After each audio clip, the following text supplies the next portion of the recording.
මාගේ නිත්‍යානුකූල භාර්යාව වශයෙන්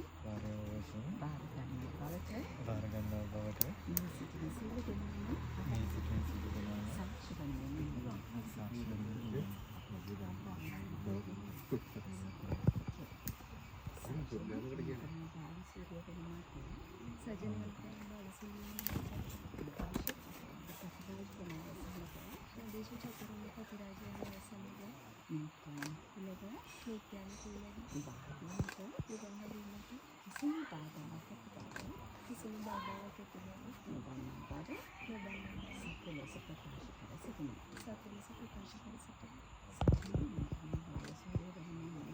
සජනයන්ට